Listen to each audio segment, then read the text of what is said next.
Hello दोस्तों, नमस्ते। आज की कहानी है नौकरी वाली बहू। माँ, आप हमारे साथ चलिए। पापा थे तब बात अलग थी, अब आप इधर गांव में अकेली कैसे रहेंगी? बेटा अभय बोला। मैं सोच में पड़ गई। हार्ट अटैक पड़ने से पति की अचानक मृत्यु हो गई थी। मैंने बहुत कोशिश की खुद को समझाने की।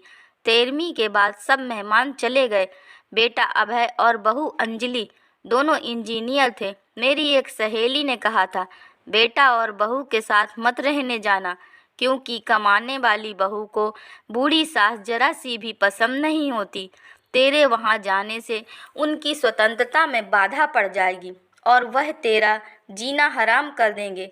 मेरी सहेलियाँ ऐसा भी कहती थीं कि भाई साहब ने अपनी सारी प्रॉपर्टी अपने बेटे के नाम पर कर दी थी। ऐसी परिस्थिति में बहू और बेटा यह मकान बेच सकते हैं और घर के सब पैसे लेकर तुझे एक एक पैसे के लिए तरसाएंगे। लेकिन मेरे पास बेटे और बहू के साथ जाने के अलावा कोई दूसरा विकल्प नहीं था। 60 साल की उम्र में मेरे घुटनों में दर्द की वजह से मुझे अपनी राशन की दुकान चलाना भी आसान नहीं लग रहा था।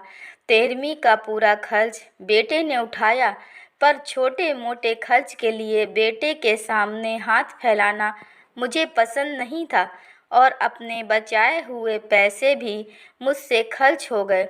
अब परिस्थिति ऐसी थी कि मेरे पास 10 रुपए भी नहीं थे, इसलिए मैं अभय से कोई उत्तर नहीं दे सकी। इतने में अंजलि बोली, माँ मुझे बताइए कि कौन सी साड़ी रखनी है, मैं आपका बैग पैक कर रही हूँ। जब अंजलि ने ऐसा कहा तब मैं उसे कुछ नहीं कह पाई। चुप रहकर उसके साथ दिल्ली चली आई। अभय और अंजलि मेरा बहुत ख्याल रखते थे। हम सब साथ बैठकर खाना खाते थे। उनकी याद नहीं आनी चाहिए, इसलिए दोनों मुझे बहुत खुश रखने की कोशिश करते थे। मेरा 6 साल का पोता रोहित तो मेरे दादी दादी कहते हुए आगे पीछे भागता था। मैंने कोई भी चीज़ मंगाई कि वह मुझे तुरंत ला कर देता था। यह सब देखकर मेरे मन को बहुत शांति मिलती थी। मैं सोचने लगी कि लोग बेवजह ही आजकल के लड़के और लड़कियों को बदनाम करते हैं और कहते हैं कि बूढ़े माँ बाप का सम्मान नहीं करते, उनकी देखभाल नहीं करते हैं। खासकर बहू नौकरी वाली हो तो सास को टुकड़ों पर रखती है। लेकिन मैंने देखा कि ये सारी सिर्फ बातें थी। हर उंगली की तरह हर बहू एक जैसी नहीं होती। आज सबने बाहर घूमने का प्लान बनाया था। हम सब मॉल में गए। उधर घूमते घूमते अभय और अंजलि एक दुकान में कुछ खरीदने के लिए रुके। मैं और रोहित थोड़ा आगे गए।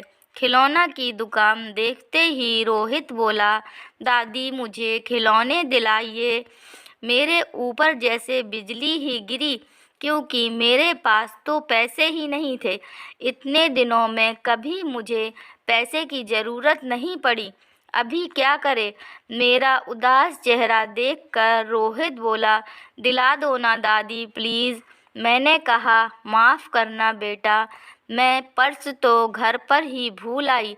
मेरे ऐसे बोलते ही रोहित मेरी तरफ एक अलग नज़रों से ही देखने लगा। उसको लगा कि दादी खिलौना लेना नहीं है, इसलिए बहाने बना रही हैं। पर मैं क्या कर सकती थी? मुझे खुद ही शर्म आ रही थी कि मैं कैसी दादी हूँ जो अपने पोते को खिलौना भी नहीं लेके दे सकती। हमने बाहर ही खाना खाया। अंजलि ने मेरी पसंद का खाना ऑर्डर किया, पर मुझे वह पसंद नहीं आ रहा था। घर आने के बाद सबने थोड़ी देर टीवी देखी। अभय सोने चला गया।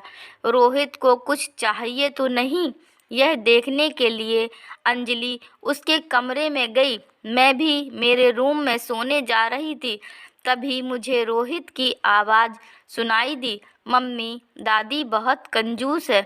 तू ऐसा क्यों बोल रहा है? हाँ मम्मी, जब हम मॉल में घुसे थे तब मैंने दादी से एक खिलौना मांगा तो वह कहने लगी कि मेरी पर्स घर पर भूल गई हूँ। यह अच्छा है क्या मम्मी?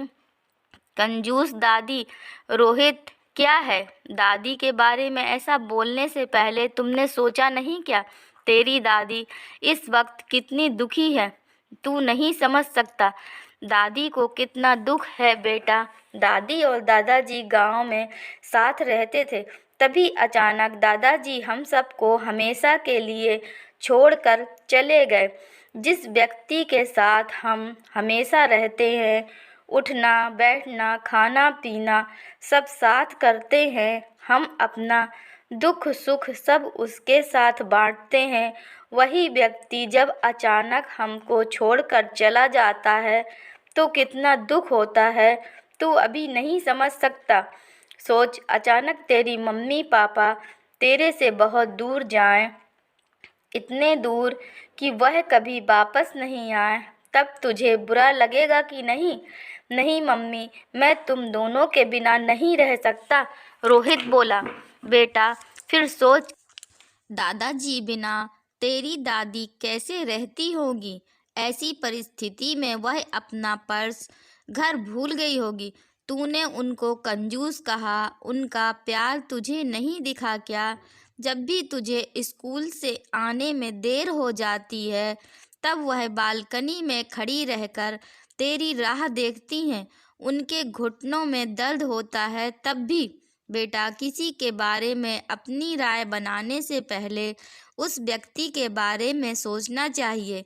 यह बातें सुनकर मुझे मेरी बहू पर बहुत अभिमान हुआ। उसकी जगह मैं होती तो शायद मेरे बेटे को इतने अच्छे से समझा नहीं पाती। दूसरे दिन सुबह अभय ऑफिस चला गया और रोहित स्कूल। अंजलि ऑफिस जाते समय मेरे हाथ में कुछ पैसे देने लगी। ये क्या है बेटा, मुझे पैसों की क्या ज़रूरत है? मैं बोली, माँ, किसको कब पैसों की ज़रूरत पड़ जाए कह नहीं सकते। आप मंदिर जाते हो, कभी दान पेटी में डालो, कभी रोहित कोई चीज़ के लिए जिद करे तो आप उसे वह चीज़ दिला देना। पर बेटा, माँ, अगर यही पैसे अभय ने आपको दिए होते तो आपने मना किया होता क्या?